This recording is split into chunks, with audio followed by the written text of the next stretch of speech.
Capítulo 6 Metrópolis, Parte 1. Com a verdade de seu nascimento e a tragédia de Krypton agora impressas em sua mente, Clark não era mais o garoto assustado, obrigado a se conter. Ele era um jovem adulto, agora mais velho e com a verdade em mãos, impulsionado por um novo e imenso senso de propósito. A fazenda de Smallville, que fora seu berço de amor e seu refúgio de segurança, tornou-se seu campo de treinamento pessoal. Ele iniciou um período intenso de experimentação. Longe da escola, longe dos olhares dos vizinhos, Clark passava horas nos confins dos vastos campos de milho e nas áreas mais isoladas do condado, começando a experimentar seus poderes deliberadamente. Ele não estava apenas usando a superforça, ele estava canalizando-a. Ele testava sua invulnerabilidade, deixando que árvores caíssem sobre ele, embora rapidamente as desviasse antes que Marta pudesse notar. Ele aprimorava sua supervelocidade, correndo em borrões invisíveis, cruzando a propriedade em segundos e voltando sem que Jonathan tivesse tempo de piscar. O mundo, antes rápido e assustador, agora se movia em um ritmo de lesma para ele.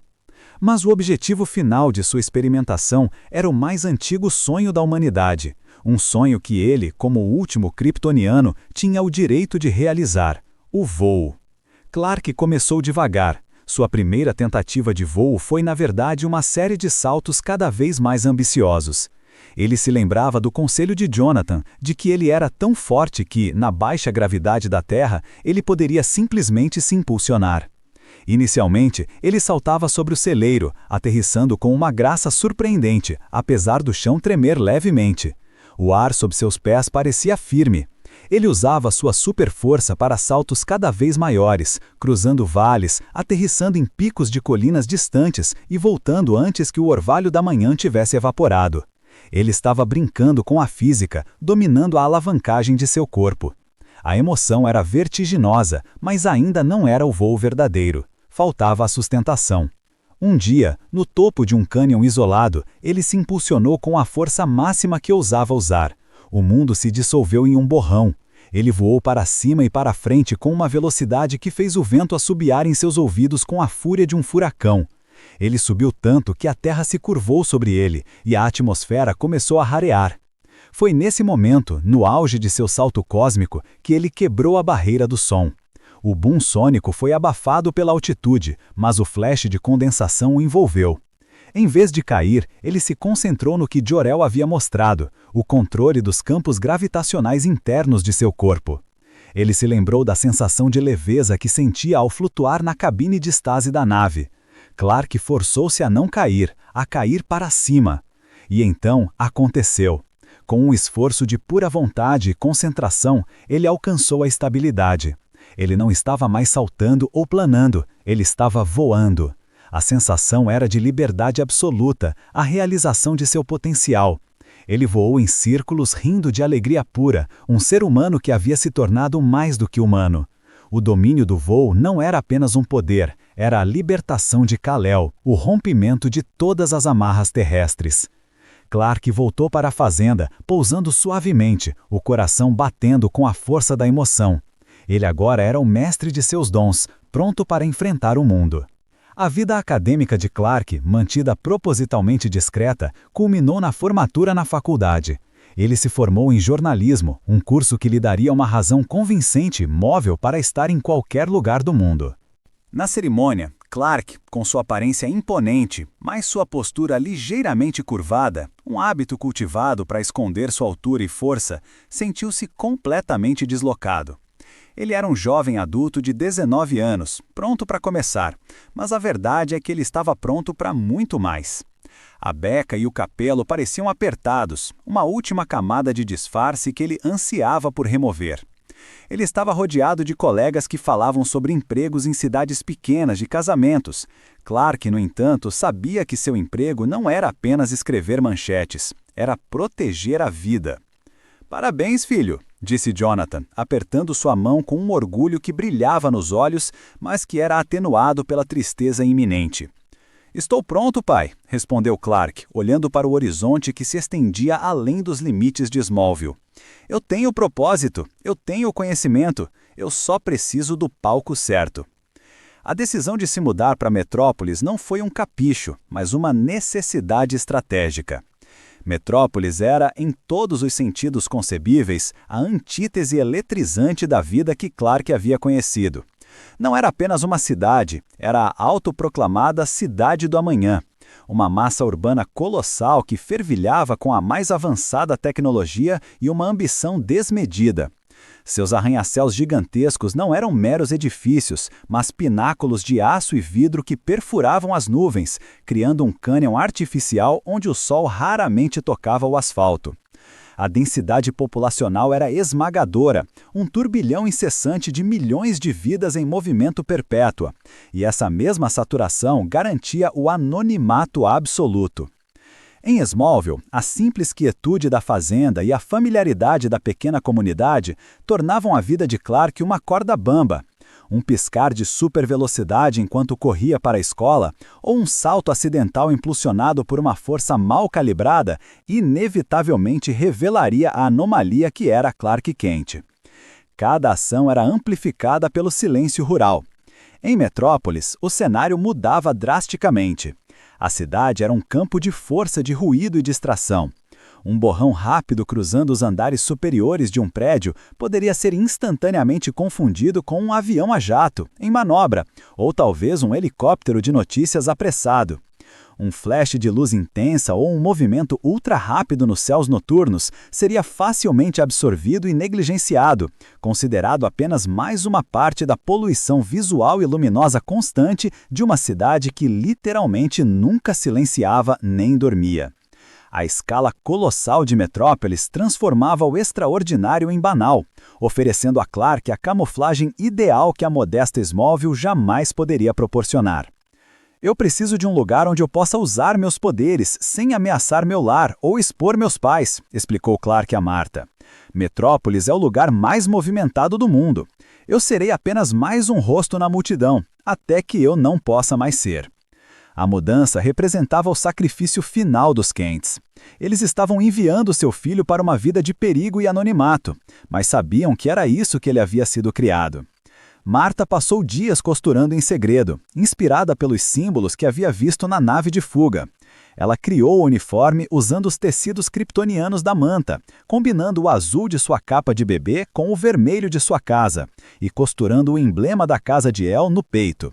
O tecido indestrutível em uma lavadora terrestre seria a prova final de sua herança e o esconderijo perfeito para seu corpo. Clark precisava de um disfarce não para esconder o Superman, mas para esconder o Kal-El que voava. Ele precisava de uma identidade de Clark Kent para a cidade grande.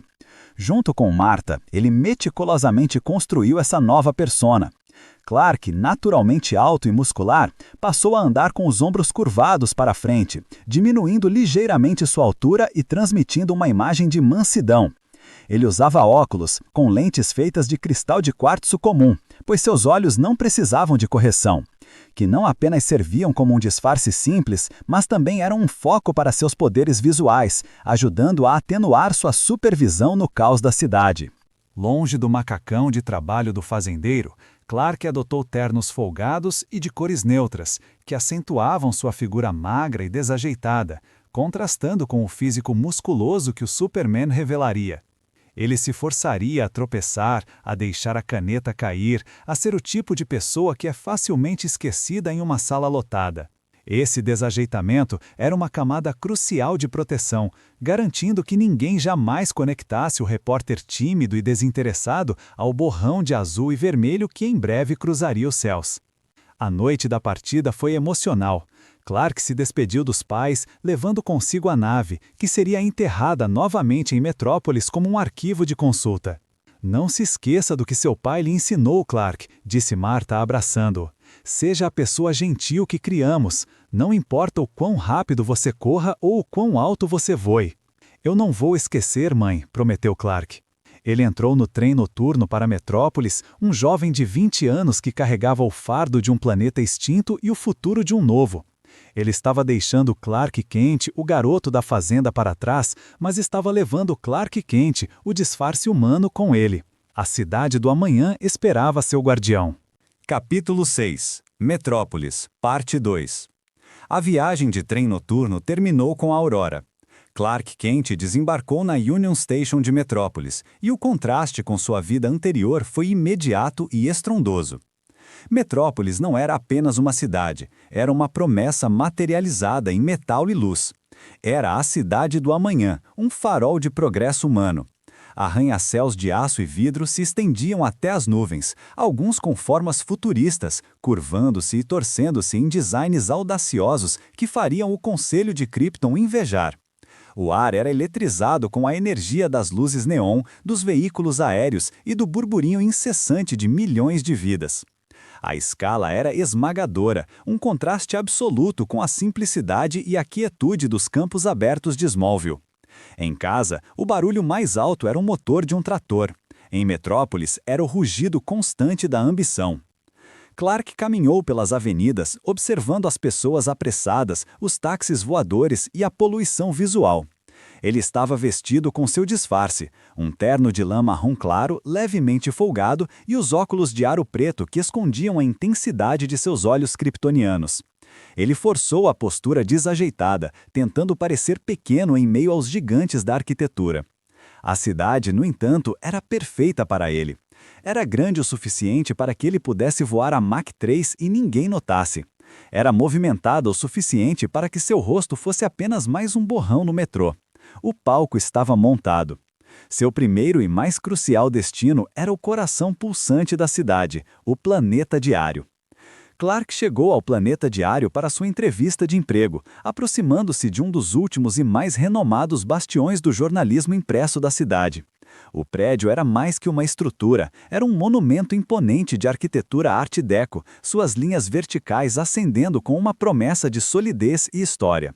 A fachada, de pedra calcária e bronze, projetava uma aura de autoridade atemporal. Seu ponto focal, a glória máxima, era o gigantesco globo de ouro que coroava sua cúpula. Refletindo a luz da cidade e do céu, este globo era um farol cintilante e icônico, simbolizando a vigilância incessante do jornal sobre o mundo e a entrega constante de notícias. Ao adentrar, o interior do jornal era um ambiente que vibrava com uma energia caótica, intensa e quase palpável. A atmosfera era um choque sensorial imediato para Clark, que só conhecia a quietude controlada e previsível da fazenda de Smallville ou a esterilidade silenciosa dos laboratórios tecnológicos kryptonianos. Aqui, o ar era denso com a pressa, a urgência e o cheiro de papel e café forte. O bullpen, o vasto salão central da redação, era um mar literal de escrivaninhas desordenadas e saturadas. Pilhas de jornais de edições passadas, manuscritos rabiscados e canecas esquecidas de café formavam uma topografia acidental sobre cada superfície. O ambiente de jornalismo movimentado gerava uma cacofonia constante. Telefones tocavam incessantemente em múltiplos ramais, criando um coro agudo e ansioso. Máquinas de escrever antigas, misturadas a alguns terminais de computador mais modernos, mas igualmente barulhentos, martelavam ritmos frenéticos e irregulares. Acima desse barulho de máquinas, as vozes dos repórteres gritavam para se fazerem ouvir, trocando informações urgentes e detalhes de última hora. Era um caos perfeitamente organizado, um turbilhão de adrenalina, cafeína e a pressão implacável de prazos de fechamento sempre à espreita. Clark, em seu disfarce desajeitado, sentiu-se como um elefante em uma loja de porcelana, mas ao mesmo tempo, algo em seu interior ressoou com a urgência do lugar. Ele estava ali para encontrar a verdade e proteger os inocentes. O jornalismo era a capa perfeita para sua missão. Ele foi conduzido ao escritório envidraçado de Perry White, o editor-chefe. Perry White era um veterano do jornalismo, um homem grande com um semblante permanentemente rabugento e uma voz que parecia um trovão abafado. Ele não tinha paciência para rodeios. Clark entrou, tentando parecer mais nervoso do que realmente estava. "Sente-se, Kent", grunhiu Perry, batendo a mão em um maço de papéis sobre a mesa. "Você tem um diploma de faculdade e experiência em jornaleco de cidade pequena. O que faz você pensar que tem estofo para o Planeta Diário? Este não é o Kansas, filho. Aqui a concorrência é cruel e a notícia não espera." Clark adotou sua persona desajeitada, empurrando os óculos no nariz. Eu acho que tenho um bom faro para uma boa história, Sr. White, e sou rápido para aprender." Perry soltou uma risada seca. Rápido? Qualquer um pode ser rápido. Eu quero cães de caça que consigam desenterrar a sujeira antes da polícia. Eu quero gente que se jogue na brinchada. Eu quero uma manchete que venda 1 milhão de cópias. Clark, aproveitando sua super audição, que ele usava para filtrar o caos do bullpen, usou seu faro jornalístico kryptoniano para uma manobra ousada. Ele ouviu, por trás da parede, um repórter ligando para a mesa de polícia, falando sobre um desvio no trânsito e o roubo de um medalhão antigo no Museu de Arte de Metrópolis. Clark inclinou-se para a frente, diminuindo a voz. O Sr. White não precisa se preocupar com a brinchada, pois a história que realmente venderá é o roubo do medalhão de Tote. Não é um roubo comum, é um item de segurança máxima e a polícia está sendo desviada para um falso alarme de bomba no metrô. O ladrão está saindo pelo telhado do museu neste exato momento. Perry White parou de grunhir. Seus olhos se arregalaram. Ele se inclinou, cético, mas intrigado. Como você sabe disso, garoto? Clark fingiu tossir, ajustando os óculos. Eu li um relatório que estava na sua pilha de jornais de ontem, senhor. E o rádio da polícia estava muito alto no corredor. Eu deduzi a falha na segurança do museu. A explicação era fraca, mas a informação era poderosa. Perry pegou o telefone imediatamente, ligando para seu contato na polícia. A confirmação veio em segundos. Ora, Kent, disse Perry, com um sorriso quase imperceptível. Você tem faro. Eu não sei como você conseguiu essa informação, mas você a conseguiu. Você tem a vaga. Começa amanhã e não me decepcione. Clark havia conseguir a vaga no maior jornal da cidade, usando a ciência kryptoniana para proteger seu disfarce terrestre. Ao sair do escritório, sentindo o peso da sua nova carteira de imprensa, ele esbarrou em alguém no corredor. A apresentação imediata de Lois Lane foi um choque de personalidades. Lois Lane era o oposto polar de Clark, pequena, com cabelo preto cortado na altura do queixo, vestida com elegância afiada e exalando uma aura de ambição e ceticismo que parecia um campo de força. Ela era a repórter estrela do Planeta Diário, responsável pelas grandes matérias e amada e temida por todos. Ela olhou de cima a baixo, sua expressão de impaciência mal disfarçada.